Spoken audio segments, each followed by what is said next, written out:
For the 11th straight year, Iowa Speedway played host to Verizon IndyCar Series racing. I'm Nick Yeoman from the Advanced Auto Parts IndyCar Radio Network with your highlights from Newton, Iowa. The Mazda Road to Indy offered up a pair of races for Sunday's undercard. American Oliver Askew scored yet another win in USF 2000. In the Mazda 100 presented by Cooper Tires, it was Matthias Lace charging from the 10th starting position to the lead to score his third Indy Lights win of 2017. For the 48th time in his career, Will Power led the field of 21 drivers to the green flag in Sunday's Iowa Corn 300, and the Aussie would hold off an early move from teammate Helio Castroneves to lead the race's opening handful of laps.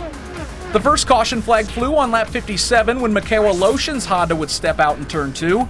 The Russian driver's day would end with a last-place finish.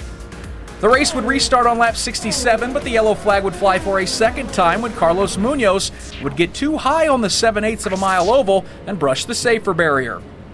That caution would bring the entire field to pit road and to the service of the talented pit crews that always seem to shine in the Verizon IndyCar Series. Brazilian Helio Castroneves would lead the field off of pit lane and control the lead at Iowa. Connor Daly would bring out the race's third caution flag when his ABC Supply Chevrolet would experience a similar fate to Munoz. That would set up another restart on lap 182, and with the race nearing its final third, the racing would intensify when Charlie Kimball, James Hinchcliffe, and Tony Kanaan would go 3 wide around the short track in Newton, Iowa. On lap 209, the race would come to a stop for a very brief red flag for moisture. All cars were brought to pit lane, but drivers would stay behind the wheel as the light rain would almost immediately let up. With 33 laps to go, in off-sequence Marco Andretti and lightning-quick J.R. Hildebrand would find their way in the top 2 spots, but neither could hold off Castroneves as he charged to the lead once again. From that point, there would be no catching or passing the Brazilian, as Castroneves would lead 217 total laps to score his first victory since 2014 and the 30th of his fantastic career.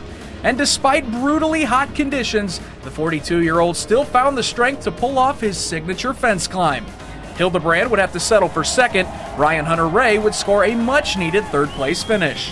Congratulations to Helio Castroneves, the winner of the Iowa Corn 300. Up next, it's July 16th's Honda Indy Toronto as the Verizon IndyCar Series heads north to Canada.